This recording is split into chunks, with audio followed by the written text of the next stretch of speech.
Un son très normal que tu entends plusieurs fois par jour. C'est le son que tu fais en fermant ton sac à dos, ton pantalon ou ta veste. Un mouvement si simple que tu le fais sans y penser, presque par réflexe. Mais t'es-tu déjà demandé comment cela fonctionne vraiment? Comment cette chose si commune, faite de petites dents et d'une pièce qui bouge, parvient-elle à unir deux morceaux de tissu avec tant de force? Et ensuite, comment fait-elle pour les séparer avec la même facilité, sans que rien ne se casse? Dans cette vidéo d'Explorando, nous allons dévoiler le secret ingénieux de la fermeture éclair. Pour le comprendre, nous devons d'abord regarder de très près les dents de la fermeture éclair. Chaque dent est une petite pièce très spéciale. Ce n'est pas juste un carré ou un cercle. Imagine que chaque dent a une partie qui sort, comme un très minuscule crochet, et une partie qui entre, comme un petit creux. Le crochet est fait pour s'insérer avec beaucoup de précision dans le creux de la dent qui se trouve en face. Pense à elles comme des pièces de puzzle conçues pour s'emboîter à la perfection. Le plus incroyable, c'est que chaque dent est identique à toutes les autres. Elles sont comme de petits soldats, toutes avec la même forme précise. C'est la clé, car si une seule était différente, toute la chaîne échouerait. Mais ces dents, à elles seules, ne s'accrochent pas. Elles ont besoin d'une aide très importante. Elles ont besoin de quelque chose qui les pousse et les guide pour qu'elles s'unissent avec la force et la précision correcte. Et cette aide est fournie par l'élément principal, le curseur.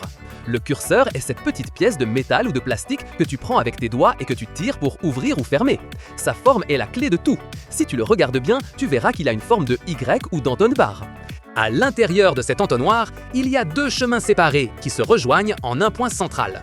Lorsque tu tires le curseur vers le haut pour fermer, les deux rangées de dents, qui sont d'abord séparées, entrent par les côtés larges du Y. Le curseur les attrape, les guide et les emmène peu à peu vers le centre, où le chemin devient de plus en plus étroit. C'est comme si le curseur était une petite machine qui assemble pièce par pièce un très long puzzle. À mesure que le curseur avance, cette forme de Y presse les dents avec beaucoup de force. Il les pousse l'un contre l'autre avec la pression juste pour que le crochet d'une dent s'insère parfaitement dans le creux de la dent voisine. Et en même temps, le creux de cette même dent reçoit le crochet de la dent qui se trouve derrière. Clic! C'est comme si elles se donnaient la main et s'accrochaient de toute leur force, formant une chaîne continue et très résistante. Cette union à 3 points, une dent avec celle d'en face et celle de derrière, est ce qui rend la fermeture éclair si solide et l'empêche de s'ouvrir facilement. Mais le curseur ne fait pas que joindre, il doit aussi séparer. Comment y parvient-il? Le curseur utilise la même astuce ingénieuse pour faire l'inverse. Lorsque vous tirez le curseur vers le bas pour ouvrir la fermeture éclair, la partie la plus large du Y du curseur devient un séparateur. C'est comme un petit coin ou une rampe qui s'insère juste entre les dents déjà unies. Cette rampe commence à les pousser fermement, séparant le crochet de son logement un par un.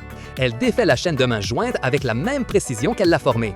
Ainsi, les deux rangées de dents redeviennent libres, prêtes à ce que vous refermiez la fermeture éclair quand vous en aurez besoin. La force que vous exercez en tirant le curseur se multiplie et est dirigée d'une manière très intelligente. Une petite force de votre main se transforme en une grande pression qui unit ou sépare de nombreuses dents à la fois, presque sans que vous vous en rendiez compte. Chaque partie de la fermeture éclair, des dents au curseur, est fabriquée avec une exactitude étonnante. Les matériaux doivent être solides pour supporter l'usage quotidien et la pression du curseur. Si une dent n'était pas parfaite ou si le curseur avait une imperfection minime, la fermeture éclair se bloquerait ou s'ouvrirait toute seule. Cette petite merveille d'ingénierie nous montre comment un design d'apparence simple peut cacher une mécanique très sophistiquée. La prochaine fois que vous utiliserez une fermeture éclair, vous vous souviendrez de son secret. C'est une danse précise de petits crochets et logements guidés par une pièce en forme de Y. Une machine minuscule qui utilise la force de votre main pour créer une chaîne solide ou pour la rompre instantanément. Une invention ingénieuse qui simplifie notre vie sans que nous nous rendions compte de la complexité qu'elle recèle. C'est un exemple clair de la façon dont les solutions les plus simples cachent parfois la conception la plus brillante. Si vous avez aimé découvrir le monde ingénieux de la fermeture éclair et souhaitez continuer à explorer le fonctionnement des choses de notre quotidien, vous devez faire quelque chose de très important. Mettez un j'aime à cette vidéo pour que plus de personnes découvrent la science derrière l'ordinaire. Abonnez-vous à la chaîne Explorando et activez la clochette pour ne pas manquer nos prochains voyages dans le monde des inventions. Dites-nous en commentaire quel autre objet vous aimeriez que nous explorions. Et partagez cette vidéo avec vos amis, ainsi la curiosité continue de grandir.